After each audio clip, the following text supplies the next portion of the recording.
Hey, what's up y'all? Talentscowt coming at you with another lunchtime learning session. I am your host, Talentscowt, and if you're new to this channel, here we talk about tech and personal finance. So if you want to learn about tech and personal finance, be sure to like and subscribe. There's going to be something here for everybody. If there are only two things I know in this world, that would be minerals and marine life, but I know a fair share about this stuff too. So let's hop right into today's topic right after I share some context. So if you're new to your investing journey, you've probably seen a few things come up on the internet. One might be people that are self-proclaimed gurus, experts, telling you the only way to make real money is going to be to invest in riskier things like your crypto and day trading.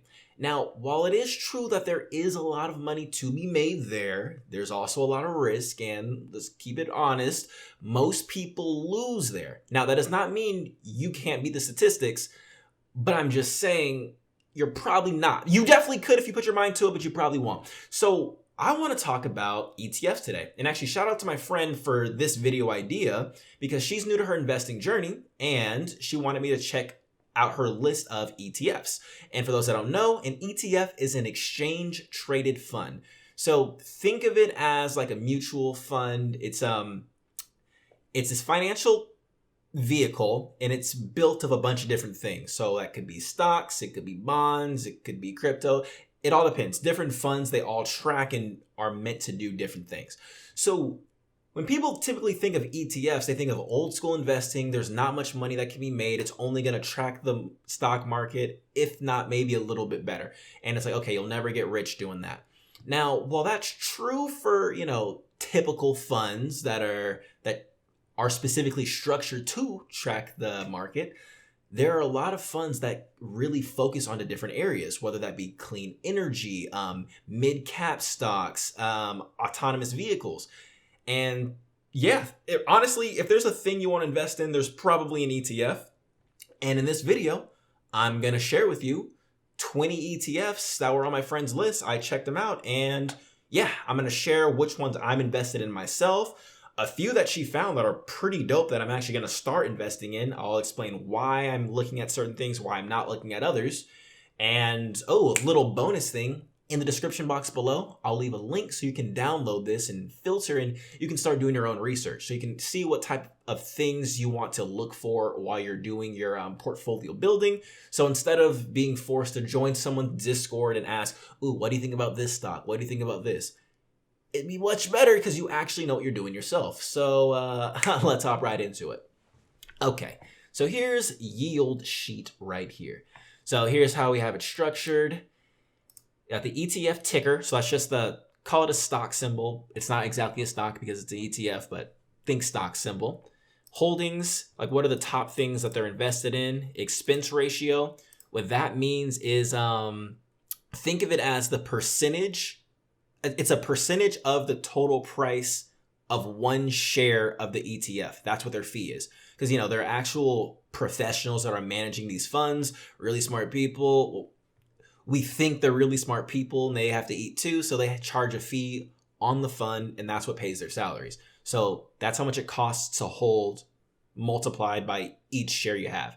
And then dividend yield, think of that as actually the opposite of an expense ratio. So regardless of appreciation, the asset going up or down in value, this is how much they tend to pay out on an annual basis. So there's that. And then also we've got the performance, 1 year, 2 year, 5 year. Also keep in mind, this is the 1 year as in this is how much it returned this year. 2 years, that does not mean 2 years ago it returned 52%. What it means is those 2 years put together, it was 52%. So keep in mind compound interest and all that going on. And then on the 5 year, that's where like the 118, just so you know, that's 5 cumulative years, not just 5 years ago. Okay, got that. And then we've got the type. So let's look through. So VOO, I'm personally not invested in. It's a lot like the SPY, as you can see. They're both S&P 500 index funds. And look at their returns. They're almost identical. SPY did slightly better by about 1% this year. I guess, I don't really know why. Just something about how it's structured. I don't know each stock they all have, but as you see, the dividend yield's slightly lower. So over a long period of time, they're going to be relatively even. Next up, one that I am invested in myself is the VGT. As you can see, the Apple and Microsoft is the same as like on the SPY and the VOO, but it's more centered on tech as a whole. And as we know, we've had a really crazy economic expansion up until March of last year. And yeah, check these out. Oh yeah, I've got the 3-year because I actually couldn't find the 2-year for this one. I added this one to the sheet. But yeah, 1 year, 46%, 3 years, 120. Let's call it 123, and then 5-year, 125, because that's just the thing about tech. Since tech moves so quickly, when it grows, it grows. But also keep in mind, when it falls, it falls. Think of 2000, and actually, I don't really remember. I was 4 years old in 2000, but just actually I was 5 most of it. Yeah, think about it. Year 2000. Yeah, bubble pop. Things happen, right? SLY, I haven't really looked into this one too much. These are small caps, and when I think small cap, well, mentally I think penny stocks, even though these totally are not penny stocks most likely, but I just don't really play in that realm, so, you know, is what it is. QQQ, don't know what that is, but you see Apple and Microsoft, and for those that are paying attention to a pattern, if you see these funds that are doing well, you see they tend to have Apple and Microsoft in them. So if you want to just follow Apple and Microsoft, you can invest in those directly. I know the shares are expensive, but keep in mind platforms like Robinhood, M1 Finance, I think Webull allow you to do fractional shares. So if you want to get exposed, you also have the option to go in there. Just something to think about. MDY, Energy, mid-cap index, nothing spectacular. I mean, these are pretty good returns, but, you know, nothing spectacular. I don't have an opinion about this one.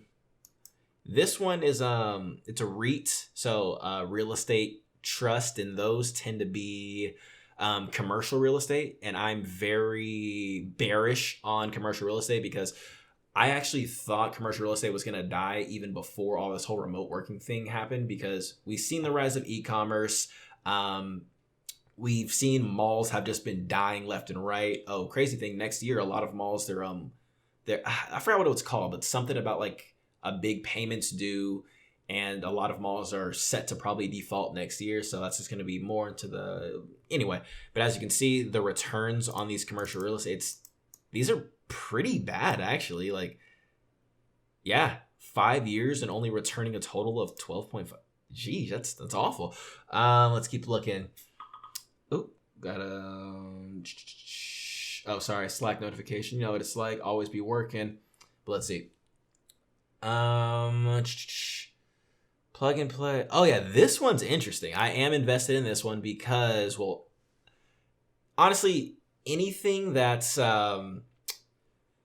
clean energy related, I just know is going to be, it's bumping. Like, let's just think about it, because we've seen what Tesla's done. Well, actually, just look at Elon. Like, we've seen what he's done with Tesla, with Solar City, and other renewable energy companies. There's just so much room for growth, especially now that we've got Biden coming to the office. And he said, what, it was like by 2030, all new vehicles have to be electric. So electric energy only go up. But keep in mind, this is just an opinion. I'm some guy on the internet. Don't take investment advice from me. These are just my thoughts and hypotheses. Do your own research. And I'm kind of showing you how to do some research.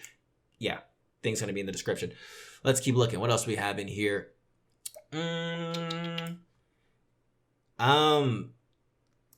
Geez, how did I miss this one? I should be in, actually, let's highlight this one. I need to get in this solar energy. Yeah, we're gonna need some more solar, and that's a crazy return already. And wow, because we already have so much energy that's not, like, our energy demand's not met. Like, look at California. We've been having like these rolling blackouts and things. It's beyond just like the fires, like every year. Like, we can't meet our energy consumption, so we're gonna need something to supplement, especially since we're outlawing all of the coal and things like that. We're really gonna, wow. Okay, so that's something to really look at. Let's see. Oh, ARC, love these. Anything ARC, I'm a big fan of. Wow, they're like one of the more what would you say, innovation, techie, just, they can see the future. Like, they can really see the future when it comes to this ETF. So anytime they come up with anything, I'm just like, yeah, let's invest in that. I missed this one right here. I actually missed both of these. This one, it's Square and Pinterest heavy. I'm not into this fund, but I invest into both Square and Pinterest, so I guess I'm getting the exposure, but I'm still going to invest in this fund specifically. This one right here, tech and robotics. Obviously, like, we know autonomous vehicles are going to be coming eventually, and that's going to be a really big touch onto, what am I trying to say? Like the trucking industry, just Elon said autonomous go up. That's we're gonna go with that. Yeah, let's see. Tesla and Roku. I'm invested in both of those pretty heavily. I was not invested into this fund, but as you can see, but this is mainly because of the Tesla growth. I am very heavily invested into Tesla, and yeah, we don't bet against Elon here. Oh yeah, this one's really cool. I'm invested into this gamer. The gaming industry has just been growing, and I personally do believe that esports are going to pass the revenue of traditional sports within like the next 5 to 10 years, as we're going to see the amount of money that's going into the space. I don't know. I just really see it. I can't really articulate why, but it just makes sense. If you just pay attention to what's happening, it just makes sense, and that's good enough for me. TQQQ. I don't really know much about this one. NASDAQ 100. Oh, okay. Yeah, doesn't really stand out to me. That's just not really my wave. And, oh yeah, this one I also need to invest in because the Clean Energy Fund, as I said, Biden's coming into office, his whole Green New Deal. They're going to be doing a lot of government training to get people ready for this whole infrastructure project, and that's going to be a lot of jobs. And any company that's positioned in that space is more than likely going to be getting government grants out the butt. And yeah, government money, as we can see, they can print as much as possible. So yeah, if you're basically getting fed all that printed money. Now, yeah, there'll be inflation, but who cares about inflation if you're the one with all the money? Yeah, so those are the 20 stocks right there. Hope you enjoyed this lunchtime learning. If you have any questions, please leave those down in the comment below. Any feedback, also leave those too. Also, be sure to follow me over on Twitter. I post there more frequently at Talentscowt, Talentscowt. And yeah, you can follow me on Instagram at the same, Talentscowt. And you can follow me on TikTok, not Talentscowt, but it's Terrence Godfrey. If you just look at my name, type it in. Couldn't get Talentscowt. Someone had the name before I did, and I can't get it because I don't have enough followers. So follow me there, and I'll post more regularly. Yeah, but until next time, I hope you enjoyed this lunchtime learning with your financial Uncle T. Until then,